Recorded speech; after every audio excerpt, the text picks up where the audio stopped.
Today, we are going for the history of Satan's closest human allies and their conspiracy to rule the world.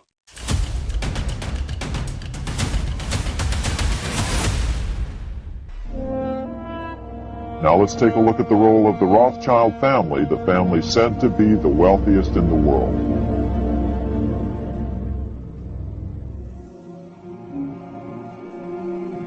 Money is the god of our time, and Rothschild is his prophet. Heinrich Heine. The mythology surrounding the Rothschilds' wealth and power is 2 centuries old. The resulting mythology has proved almost as long-lived as the firm of N.M. Rothschild and Sons itself.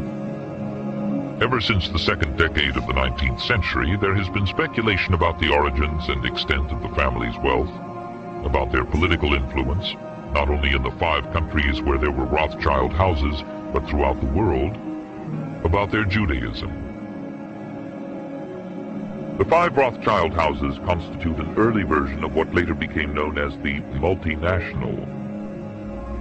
Perhaps the most important point to grasp about this multinational partnership is that for most of the century between 1815 and 1914, it was easily the biggest bank in the world.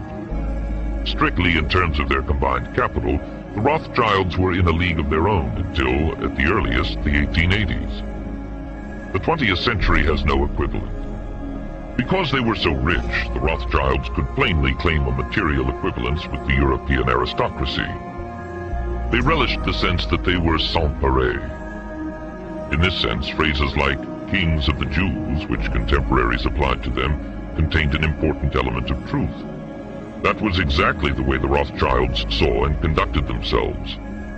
There are no fewer than 153 species or subspecies of insect which bear the name Rothschild, as well as 58 birds, 18 mammals, and 14 plants, including a rare slipper orchid, Paphiopedilum rothschildianum, to say nothing of 3 fish, 3 spiders, and 2 reptiles. The family's almost equally recurrent enthusiasm for the pleasures of the table has also bestowed the name on a soufflé and a savory, prawns, cognac, and Gruyere on toast. There are towns and numerous streets named after members of the family in Israel. Rothschild owned vineyards at Mouton and Lafitte whose wines are drunk the world over. Numerous Rothschild-built houses from the Vale of Aylesbury to the Riviera, and there is even a Rothschild island in the Antarctic. At the same time, the Rothschilds energetically pursued and acquired decorations, titles, and other honors, securing the ultimate prize, an English peerage, in 1885. The 3rd generation also threw themselves into hunting and horse racing, those quintessentially aristocratic pastimes. They also extended their patronage to include writers, Benjamin Disraeli, Honoré de Balzac, and Heinrich Heine, musicians, notably Frédéric Chopin and Gioacchino Rossini, as well as architects and artists. In more ways than one, they were the 19th century's Medicis. From the very earliest days, the Rothschilds appreciated the importance of proximity to politicians, the men who determined not only the extent of budget deficits, but also the domestic and foreign policies which so influenced the financial markets. And politicians soon came to realize the importance of proximity to the Rothschilds, who at times seemed indispensable to the solvency of the states the politicians governed, and who could always be relied upon to provide up-to-the-minute political news. When the former de Rothschild frère director Georges Pompidou became Prime Minister in April 1962, and later President in 1969, Le Canard Enchaîné commented simply, RF equals République Française equals Rothschild frère. Similar echoes can be found in the British press, too. Inferences were sometimes drawn in the 1980s from the fact that a number of conservative politicians had worked for N.M. Rothschild and Sons Limited, either before or after their political careers, at a time when the firm was handling a number of important privatizations. In the 1880s and 1890s, their advice on imperial matters was sought by both the Marquis of Salisbury and the Earl of Rosebery, Gladstone's successor as Liberal Prime Minister. Indeed, Rosebery was married to a Rothschild, Meyer's daughter, Hannah. Rothschild influence extended to royalty as well. It is extraordinary to find that the family's interests in the financial affairs of King George IV predated his accession to the throne by as much as 15 years. How did Meyer Amschel, then the father of an obscure Manchester textile merchant, come to acquire a bill on the Prince Regent? The likeliest answer is that he bought it from the Elector of Hesse Castle, who had made a number of loans to the sons of George III in the 1790s. 10 years later, with Nathan firmly established as a banker in London, the sons of Meyer Amschel turned to these other royal debts with the intention of making Nathan, in Amschel's somewhat old-fashioned phrase, court banker in England. Nor was George IV the only member of the British royal family to whom Nathan lent money in the 1820s. In 1824, for example, he lent £10,000 to the Duke of York, as well as giving him 100 complimentary shares in the Alliance Assurance Company. The Rothschilds also looked ahead to the next generation.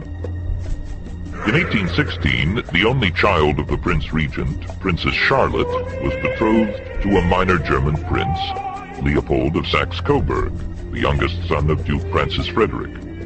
The brothers at once recognized Leopold's potential importance. Not for nothing did one Rothschild writer of the 1840s point out the similarity between the House of Rothschild and the House of Saxe-Coburg-Gotha, those two extended German families which were to rise from obscurity to glory in the course of the 19th century. Indeed, theirs was to be an almost symbiotic relationship. The 3.5 million gulden lent to the Saxe-Coburgs by the Frankfurt House between 1837 and 1842 was only one aspect of the connection. Of greater importance was the support which the Rothschilds gave to those members of the family who left Coburg in search of new thrones elsewhere. Not that the Rothschilds lost interest in the question of the British succession following Princess Charlotte's death. When the Prince Regent's brother, the Duke of Kent, set off for Germany to marry Victoria of Saxe-Coburg, he took with him a letter of credit on the Frankfurt Rothschilds. When the marriage produced a daughter, Victoria, who at once became next in line to the throne, Nathan hastened to offer the proud father financial advice and his exclusive messenger service. Nathan's sons continued to act as the Duchess's banker after the Duke's death, relaying money to her brother Ferdinand of Saxe-Coburg. These tenuous links were enhanced by careful cultivation of Leopold of Saxe-Coburg, who later became King Leopold I of the Belgians. Nor was his nephew Albert above turning to the Rothschilds for financial assistance after he became Queen Victoria's prince consort. In turn, Victoria and Albert's eldest son was on friendly terms with many members of the family before and after he succeeded his mother as Edward VII. The list of Victorian politicians who were close to the Rothschilds is a long one. Lionel's campaign for admission to the House of Commons in the late 1840s and 1850s enjoyed support from Whigs like Lord John Russell and Peelites like Gladstone, but also protectionist Tories like Disraeli and Lord George Bentinck. They were attracted not only to Disraeli, but also to Lord Randolph Churchill, Joseph Chamberlain, and Arthur Balfour. Even as late as the first decade of the 20th century, the system of partnerships continued to function in such a way that English Rothschilds had a financial stake in the Paris house, and French Rothschilds a stake in the London house.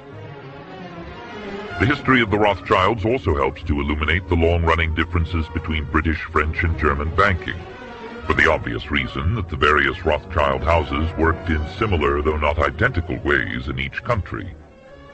In addition to the inevitable web of credits and debits with other firms which arose from these activities, the Rothschilds also offered to a select group of customers, usually royal and aristocratic individuals whom they wished to cultivate, a range of personal banking services, ranging from large personal loans, as in the case of the Austrian Chancellor Prince Metternich, to a first-class private postal service, as in the case of Queen Victoria. And the Rothschilds were also major industrial investors, an aspect of their business which has often been underestimated. When the development of railways raised the possibility of transforming Europe's transport system in the 1830s and 1840s, the Rothschilds were among the leading financial backers of lines, beginning in France, Austria, and Germany. Indeed, by the 1860s, James de Rothschild had built up something like a pan-European railway network, extending northwards from France to Belgium, southwards to Spain, and eastwards to Germany, Switzerland, Austria, and Italy. From an early stage, the Rothschilds also had major mining interests, beginning in the 1830s, with their acquisition of the Spanish mercury mines of Almaden, and expanding dramatically in the 1880s and 1890s, when they invested in mines producing gold, copper, diamonds, rubies, and oil. Like their original financial business, this was an authentically global operation extending from South Africa to Burma, from Montana to Baku. Unlike modern multinationals, however, this was always a family firm, with executive decision-making strictly monopolized by the partners, who, until 1960, were exclusively drawn from the ranks of male Rothschilds. There are numerous apocryphal business maxims attributed to the Rothschilds. For example, to hold a third of one's wealth in securities, a third in real estate, and a third in jewels and artworks. To treat the stock exchange like a cold shower, quick in, quick out. Or to leave the last 10% to someone else. The economic history of capitalism is therefore incomplete until some attempt has been made to explain how the Rothschilds became so phenomenally rich. All 19th century states ran budget deficits, and some almost always did. And it was war and the preparation for war which generally precipitated the biggest increases in expenditure. For it was by lending to governments, or by speculating in existing government bonds, that the Rothschilds made a very large part of their colossal fortune. The answer lies in the way these investments were carried out. Only a few years previously, Meyer Amschel had been arranging payments of some 620,000 gulden from the Elector to Austria to pay for troops and horses in the 1809 campaign against France. Shortly after Meyer Amschel's death, his son Amschel was advancing 255,000 gulden to purchase horses for the French army. He simply backed both sides. Such a strategy has obvious attractions, and it was to become a frequent Rothschild gambit in the decades ahead. Amschel was only half joking when he wrote, urging Solomon, "Do your stuff. Make the Frankfurt house richer by 1,000,000 francs, the Paris house richer by 1,000,000 louis d'or, and the London house richer by 1,000,000 pounds, and you'll be awarded the Order of the Grande Armée." Such transactions probably accounted for the lion's share of the profits the Rothschilds made in this decisive period. In June 1814, Harris listed the payments they had so far made to Prussia, Austria, the French king, and the British army. Including money that had not yet been disbursed, the total was 12.6 million francs, and more was to come. By now, the markets were tending to follow the Rothschild lead. As Karl noted, "When we buy, everybody buys." This reflected the widespread belief that the Rothschilds were acting on behalf of the English government, and that this was being done in order to force the rate of the pound sterling up, and that we succeeded very well in doing so. But now, let's return to Napoleon, because nothing else in history more aptly demonstrates the ingenuity of the Rothschild family than their control of the British stock market after Waterloo. In 1815, a year after the end of the War of 1812 in America, Napoleon escaped his exile and returned to Paris. Just as the brothers appeared to be losing the peace, Bonaparte's 100 Days plunged Europe back into war, restoring the financial conditions in which the Rothschilds had hitherto thrived. This time, not only Russia and Prussia, but the previously aloof Austrians found they had little option but to accept payment from the Rothschilds, as did a gaggle of other states, including Saxony, Baden, Württemberg, Bavaria, Saxe-Weimar, Hesse, Denmark, and Sardinia. Altogether, Harris's account with Nathan in 1815 amounted to £9,789,778. In this, the Rothschilds had invaluable accomplices in the Allied powers themselves, who naturally wished to pocket as much as they could before peace was signed and the subsidies ceased.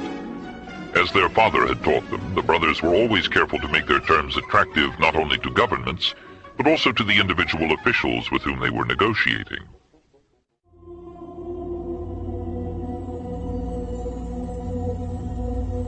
That Nathan profited from the dramatic events of 1815 is central to Rothschild mythology.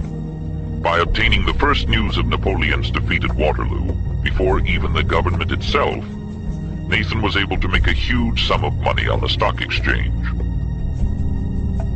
This is the Waterloo battlefield about 200 miles northeast of Paris, in what today is Belgium. Here Napoleon suffered his final defeat, but not before thousands of French and Englishmen gave their lives on a steamy summer day in July of 1815. The outcome was certainly in doubt. In fact, had Napoleon attacked a few hours earlier, he would probably have won the battle. Rothschild stationed a trusted agent, a man named Rothworth, on the north side of the battlefield, closer to the English Channel. Once the battle had been decided, Rothworth took off for the Channel. He delivered the news to Nathan Rothschild a full 24 hours before Wellington's own courier. If Wellington had been defeated and Napoleon was loose on the continent again, Britain's financial situation would become grave indeed.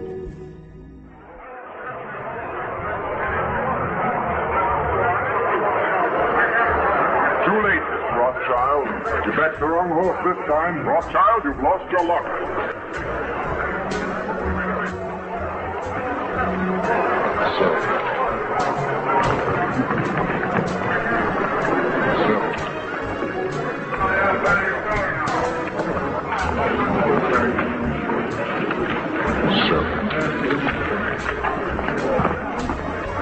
Look at Rothschild. You think he was selling apples instead of government bonds? Until now, 53. All right. Keep on selling speculative stuff. You're creating something like a panic on the exchange, sir. I know. Other nervous investors saw that Rothschild was selling. It could only mean one thing. Napoleon must have won, Wellington must have lost. The market plummeted. Soon everyone was selling their consols, their British government bonds, and prices dropped sharply. But then, Rothschild started secretly buying up the consols through his agents for only a fraction of their worth hours before.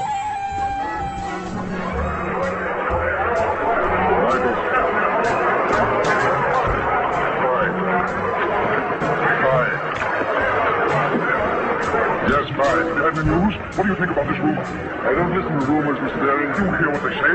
Wellington defeated. You might tell me what you're going to do. I have no objection to all London knowing what I'm going to do. I'm fine. What's even more interesting about this story is that some authors claim that the day after the Battle of Waterloo, in a matter of hours, Nathan Rothschild came to dominate not only the bond market, but the Bank of England as well. Whether or not the Rothschild family seized control of the Bank of England, the first privately owned central bank in a major European nation and the wealthiest, one thing is certain. By the mid-1800s, the Rothschilds were the richest family in the world, bar none. They dominated the new government bond markets and branched into other banks and industrial concerns.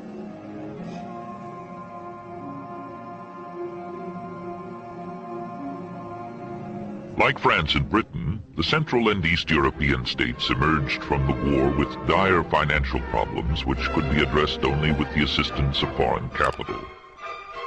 As Disraeli later put it in his novel Coningsby, after the exhaustion of a war of 25 years, Europe must require capital to carry on peace. France wanted some, Austria more, Prussia a little, Russia a few millions. Moreover, the policy of the Holy Alliance was bound to breed additional financial needs from which the Rothschilds could also profit.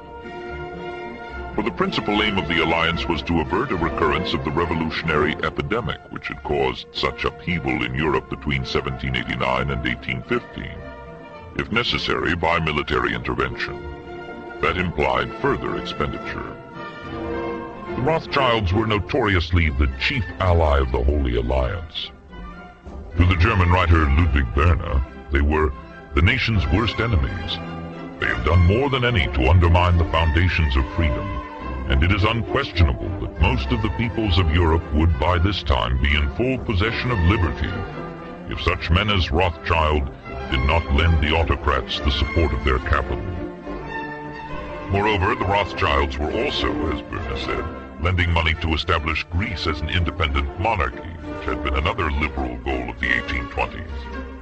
Indeed, they even appeared to be in a position to influence the decision as to which prince would become the new Greek king. It therefore made more sense to argue that the Rothschilds were beginning to supplant, rather than merely shore up the European monarchies. The first major post-war loan which the brothers succeeded in making was to Prussia, which had ended the Napoleonic period with a debt burden of around $188 million, and continued to run large deficits in 1815, 1816, and 1817. The size of the floating debt reached $20 million by the autumn, and the government began to contemplate raising a loan in London. Banking, the third Lord Rothschild once remarked, consists essentially of facilitating the movement of money from point A, where it is, to point B, where it is needed. All banks have histories, though not all have their histories researched and written. Only the Rothschilds, however, have a mythology. The world's bankers. The Rothschilds are the wonders of modern banking. We see the descendants of Judah, after a persecution of 2,000 years, peering above kings, rising higher than emperors, and holding a whole continent in the hollow of their hands. The Rothschilds govern a Christian world. Not a cabinet moves without their advice. They stretch their hand with equal ease from Petersburg to Vienna, from Vienna to Paris, from Paris to London, from London to Washington. Baron Rothschild, the head of the house, is the true king of Judah, the prince of the captivity, the Messiah so long looked for by this extraordinary people. He holds the keys of peace or war, blessing or cursing. They are the brokers and counselors of the kings of Europe and of the Republican chiefs of America. What more can they desire? Niles Weekly Register, 1835 to 36. Whatever its significance for Prussian politics, the 1818 Prussian loan was without question a watershed in the history of the European capital market, as contemporaries came to recognize. Firstly, the loan was not to be in thaler but in sterling, with the interest payable, half-yearly, not in Berlin but in London. Secondly, there was to be a British-style sinking fund to ensure the amortization of the loan. This deliberate anglicization of a foreign loan was a new departure for the international capital market. Now it was much easier to invest in foreign funds. The fact that throughout the century all foreign government bonds paid higher yields than British consols meant that people did. The Times did not exaggerate when it later described Nathan as the first introducer of foreign loans into Britain. Moreover, the loan was issued not just in London, but also in Frankfurt, Berlin, Hamburg, Amsterdam, and Vienna. In other words, it represented a major step towards the creation of a completely international bond market. In stipulating these conditions, Nathan not only succeeded in making the Prussian loan attractive to British and continental investors, he also established a model for such international bond issues, which would swiftly become standard. In his book, On the Traffic in State Bonds, 1825, the German legal expert Johann Heinrich Bender identified this as one of the Rothschilds' principal contributions to modern economic development. Any owner of government bonds can collect the interest at his convenience in several different places without any effort. Henceforth, an investor could receive the interest on Austrian Metallique, Neapolitan Rent or any other Rothschild-issued bonds from any of the Rothschild houses. Although the terms of the loan were heavily criticized in Berlin, not least by the bankers there, Humboldt and Rother were impressed. Rother went further. The Rothschild in this country has an incredible influence upon all financial affairs here in London. It is widely stated, and is indeed close to the truth, that he entirely regulates the rate of exchange in the city. His power as a banker is enormous. In an unpublished passage of The Baths of Lucca, Heine sought to analyze the nature of the Rothschilds' power more precisely. Here he acknowledges that in the short term it served to shore up the reactionary regimes. Revolutions are generally triggered off by deficiency of money. By preventing such deficiencies, the Rothschild system may serve to preserve peace in Europe. This system, or rather, Nathan Rothschild, its inventor, is still providing firm foundations for such peace. It does not inhibit one state from making war on another exactly as before, but it does make it difficult for the people to overthrow established authority. Religion is no longer able to guarantee the governments that the people will remain peaceful. The Rothschild system of loans can perform the task much better. It possesses the moral force or power which religion has lost. It can act as a surrogate for religion. Indeed, it is a new religion. When the old religion finally goes under, it will provide substitutes for its practical blessings. Strangely enough, it is once again the Jews who invented this new religion. As early as 1828, Prince Hubler Muskau referred to Rothschild, without whom no power in Europe today seems able to make war. In a multipolar world in which five powers with distinct interests sought to resolve international crises without resorting to war, the Rothschilds acted not so much to ensure peace as to underwrite it once it had been made. The case was put in a more sophisticated form by the left-leaning liberal J.A. Hobson, author of the classic Imperialism, a Study, 1902. Like many radical writers of the period, Hobson regarded the Boer War as having been engineered by a small group of international financiers, chiefly German in origin and Jewish in race. The Rothschilds, in his view, were central to this group. Does anyone seriously suppose, he asked in Imperialism, that a great war could be undertaken by any European state, or any great state loan subscribed, if the House of Rothschild and its connections set their face against it? Scherb had made much the same point from a German nationalist perspective in his History. The House of Rothschild has arisen from the quarrels between states, has become great and mighty from wars, and the misfortune of states and peoples has been its fortune. English examples can also be found. In refusing Gladstone's request to make Lionel de Rothschild a peer, Queen Victoria explicitly questioned whether one who owes his great wealth to contracts with foreign governments for loans, or to successful speculations on the stock exchange, can fairly claim a British peerage. A good illustration is John Reeves's book, The Rothschilds, The Financial Rulers of Nations, which returns a typical verdict. The Rothschilds belong to no one nationality. They are cosmopolitan. They belong to no party. They were ready to grow rich at the expense of friend and foe alike. The central dilemma which confronted the Rothschilds lay here. Because of their wealth, other Jews looked to them for leadership in their pursuit of equal civil and political rights. They themselves had no desire to forsake their palatial town and country residences for barren Palestine. Lionel's nephew Victor struck a similar note of ambivalence when he addressed a meeting of the Earl Baldwin Fund for Refugees. The slow murder of 600,000 people, he told his audience, is an act which has rarely happened in history. Yet, he went on, in spite of humanitarian feelings, we probably all agree that there is something unsatisfactory in refugees encroaching on the privacy of our country, even for relatively short periods of time. Even in 1946, speaking in the House of Lords, Victor defended the policy of restricting immigration to Palestine. The only logical solution was therefore to find some alternative territory for the Jews to go to. The Nazis themselves export of Madagascar.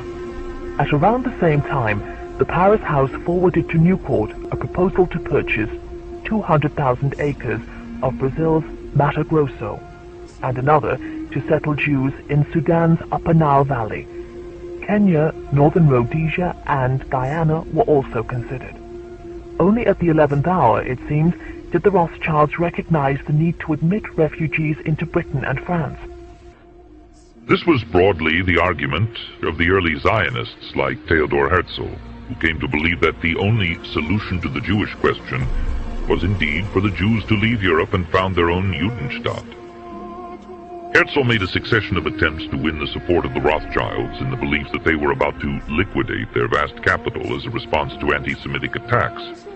But his 66-page address to the Rothschild Family Council was never sent, as he concluded from an initial rebuff that they were vulgar, contemptuous, egotistical people. The Rothschilds, he later declared, were a national misfortune for the Jews. He even threatened to liquidate them or to wage a barbaric campaign against them if they opposed him. If a Zionist could use such language in the 1890s, it is perhaps not surprising that the radical anti-Semites who flourished in the defeated states of Central Europe after the First World War did so too.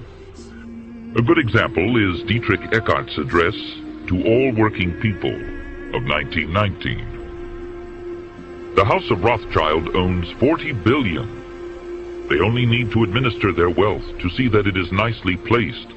They do not need to work, at least not what we understand by work. But who provides them and their like with such an enormous amount of money? Who does this? You do it. Nobody but you. That's right.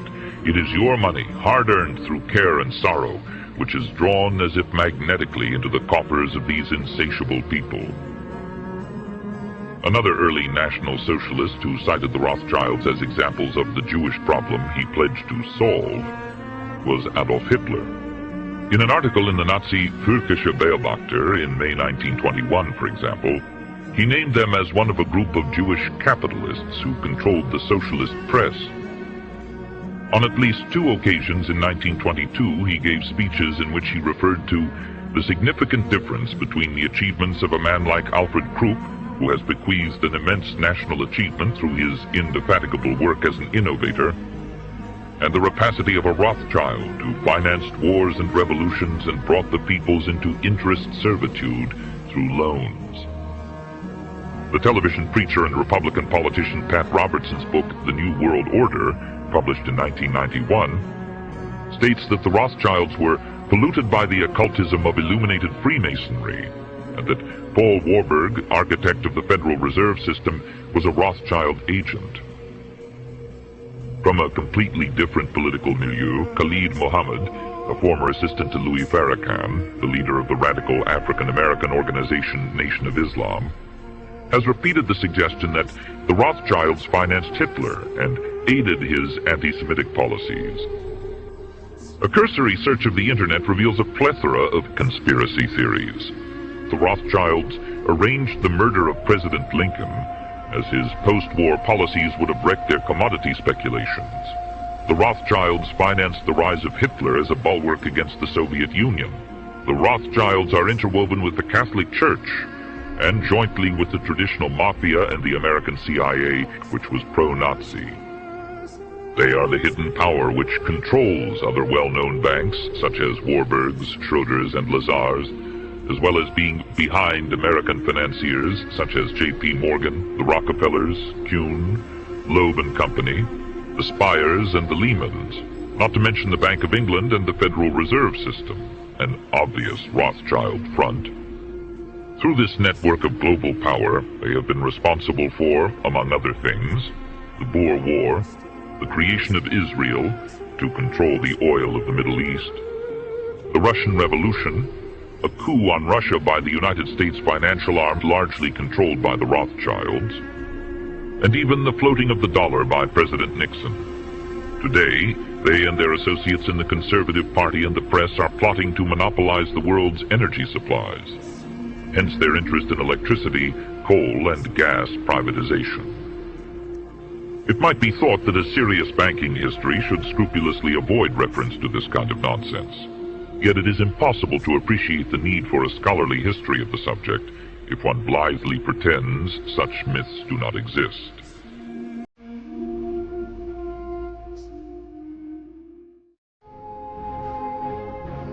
In 1823, the 12th, 13th, and 14th cantos of Byron's Don Juan were published in London at a time when their author was embroiled, fatally as it proved, in the Greek struggle for independence.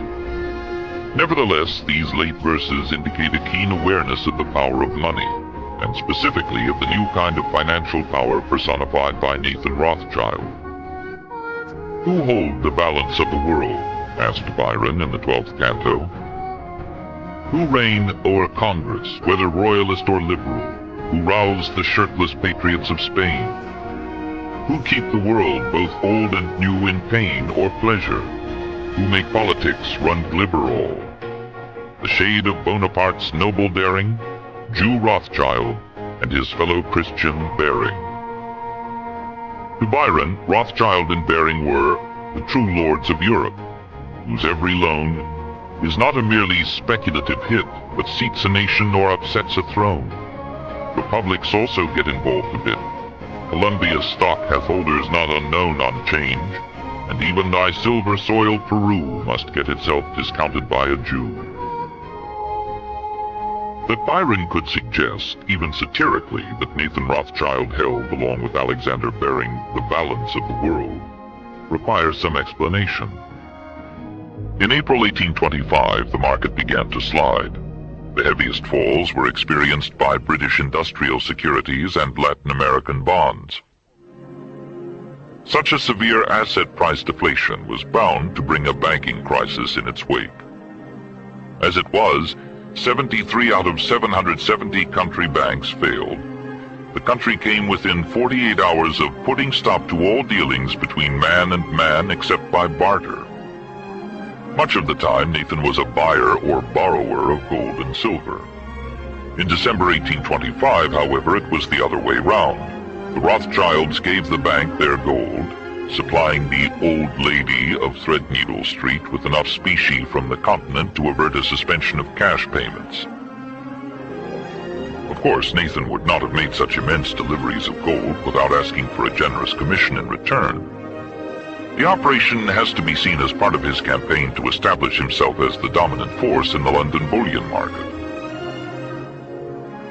The rescue of the bank was a remarkable achievement which owed everything to the international nature of the Rothschilds' operations. In effect, the brothers were establishing that system of international monetary cooperation which would later be performed routinely by central banks, and on which the gold standard came to depend.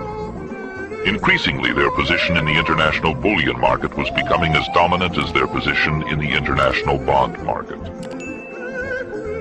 Byron was therefore not far wide of the mark when he suggested in Don Juan that Baring and Rothschild reigned over both royalists and liberals, and that their loans could seat a nation or upset a throne. He erred only in regarding the two bankers as financial equals. In 1815 they had been. By 1825 they were not. If there was a sixth great power in the 1820s, it was no longer Baring's, but Rothschild's.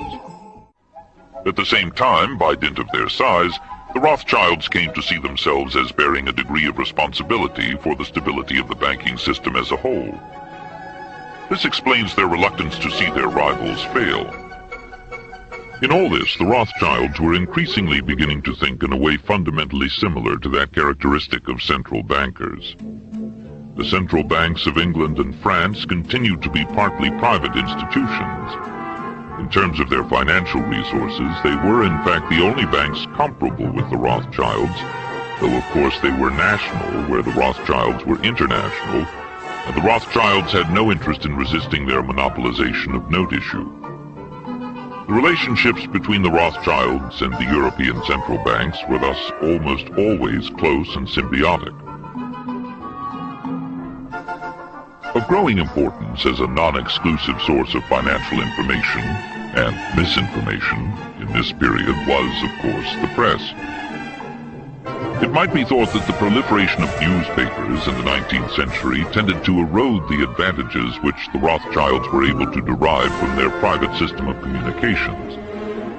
On the other hand, the existence of financial pages in newspapers presented new opportunities for influencing the markets, which the Rothschilds were not slow to exploit. Nathan responded to early press attacks by establishing what was to be an enduring relationship with the most influential of all British papers, The Times.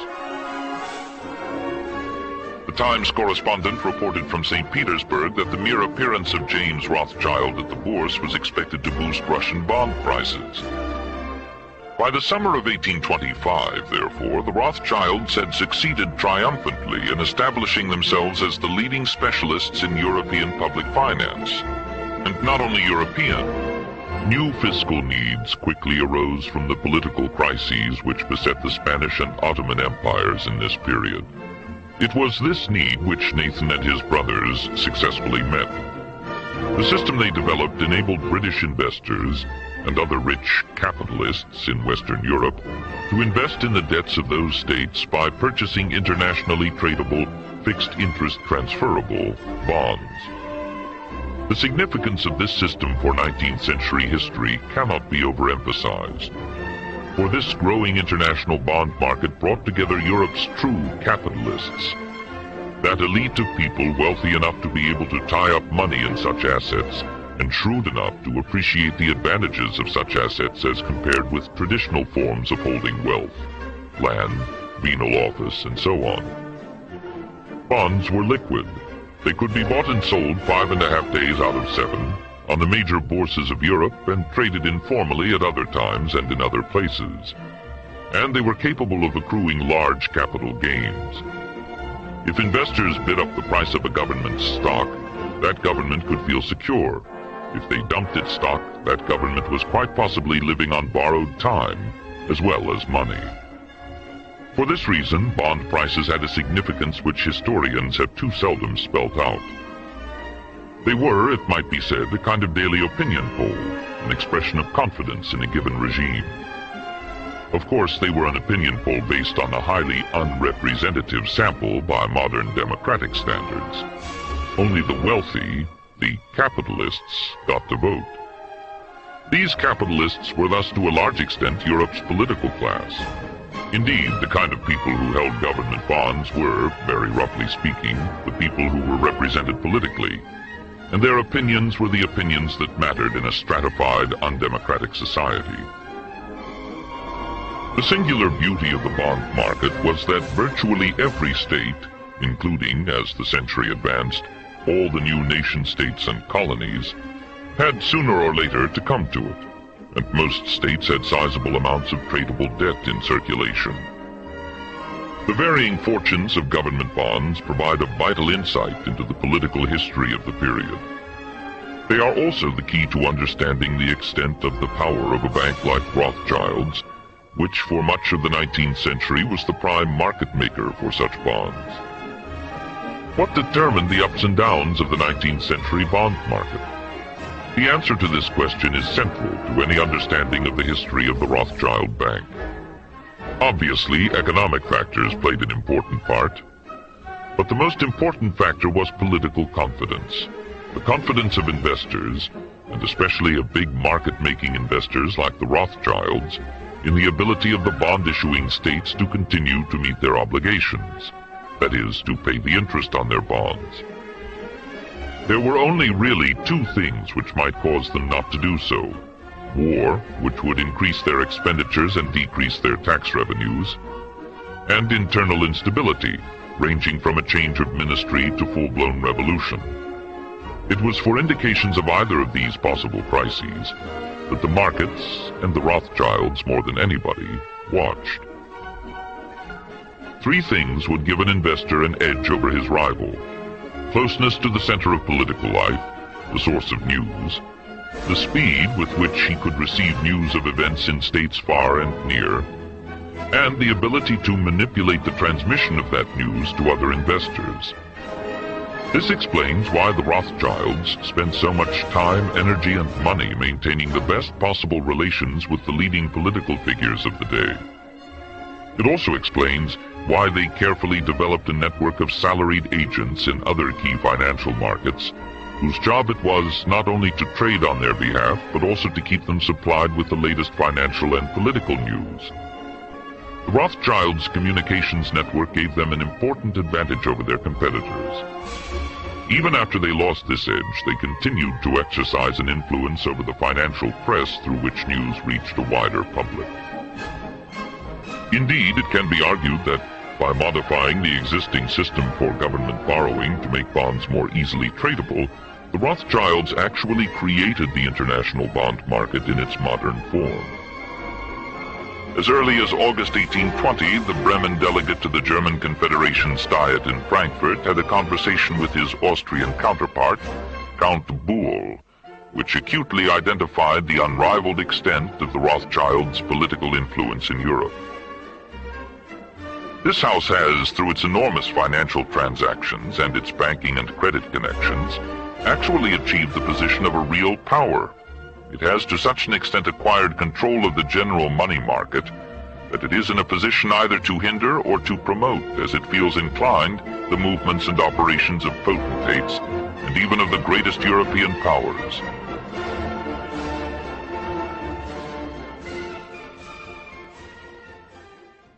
In fact, the rest of the 19th century was known as the Age of the Rothschilds. They financed Cecil Rhodes, making it possible for him to establish a monopoly over the diamond and gold fields of South Africa. In America, they financed the Harrimans and railroads, the Vanderbilts and railroads and the press, and Carnegie in the steel industry, among many others. By 1850, James Rothschild, the heir of the French branch of the family, was said to be worth 600 million French francs, 150 million more than all the other bankers in France put together. He built this mansion called Ferrier, just east of Paris.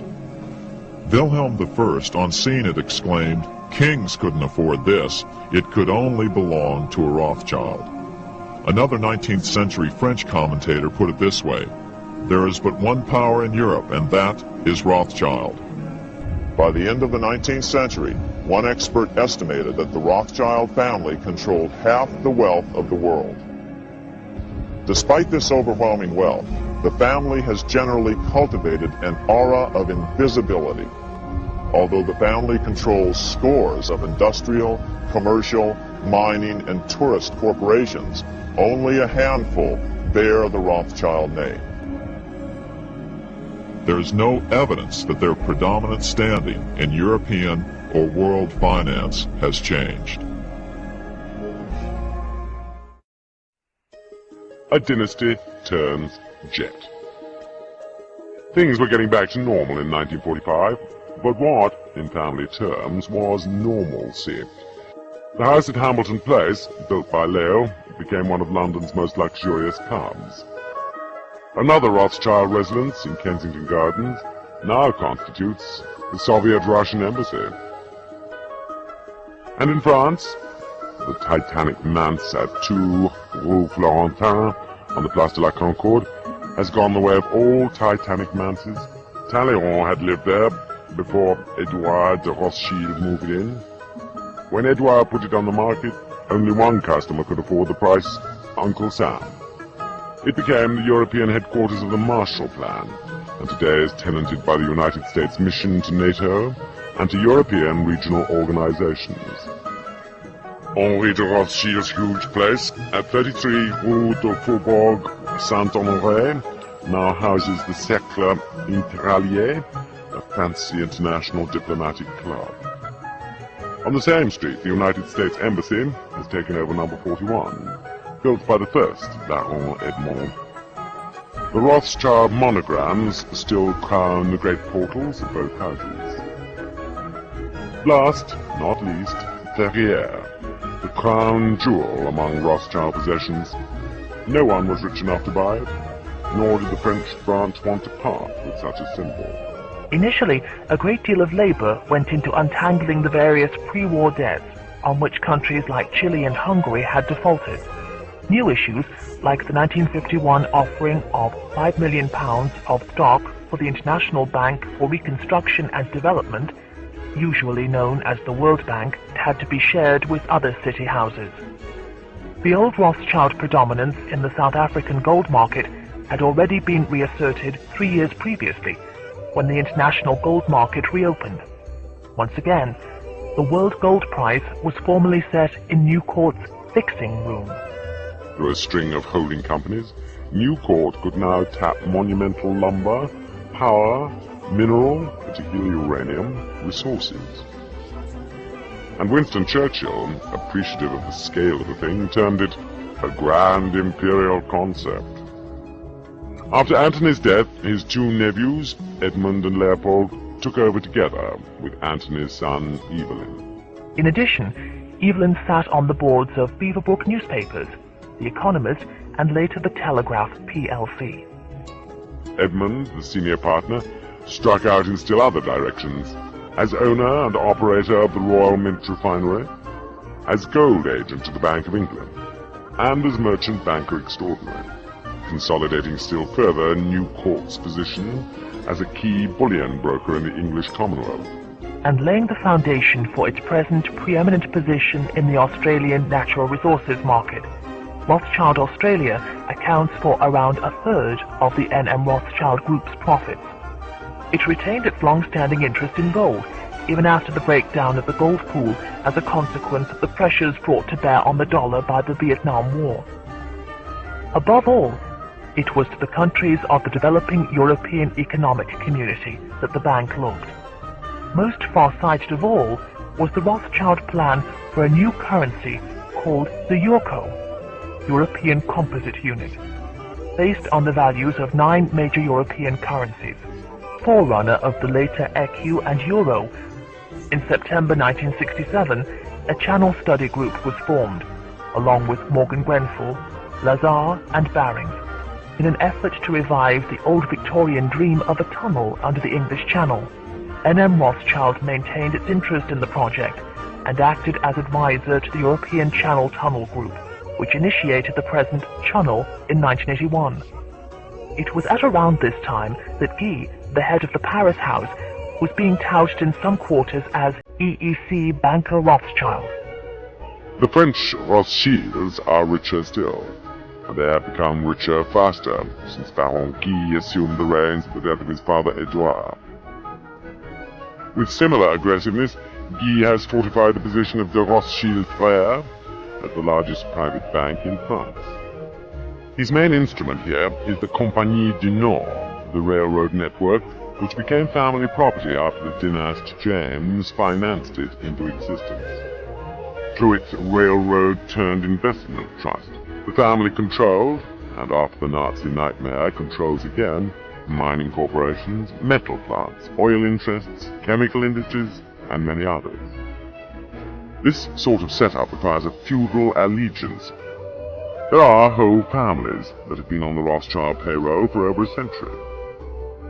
A first tentative step in this direction was taken in 1960, when N.M. Rothschild and Warburg placed £340,000 shares in the August Thyssen Steel Company on the London market, the first German shares to be quoted in London since the war. Then there is Guy's cousin, Edmond. He is faithful enough to family discretion to keep the portals of number 45, Rue de Faubourg Saint-Honoré, signless and anonymous. From this headquarters he runs the Compagnie Financière, a worldwide organization which builds villas, hotels, pipelines in Israel, throws up giant housing projects in Paris, finances banks and car factories in Brazil. He greatly enlarged the family holdings on the slopes of Mont Blanc, complete with ski lifts, swimming pools, tennis courts, and nightclubs. He also underwrites and develops not merely hotels, but entire new tourist regions in Martinique and Guadeloupe in the French Caribbean. With Lord Rothschild as partner, he is responsible for the flowering of Israel's luxury golf resort at Caesarea. Edmund James Rothschild Memorial Group contributed $1 million to the Weizmann Scientific Institute in Tel Aviv, gave $3 million towards the construction of the Knesset, and foots the bill for many of Israel's archaeological expeditions. Pre-1914 links to Japan were also renewed by Edmund, who made several visits there between 1962 and 1969, arranging Eurodollar bond issues in partnership with Nomura Securities for a number of Japanese companies, including Hitachi and Pioneer. The logical way of advancing Britain's financial integration with the continent was to establish some kind of cross-channel institutional link.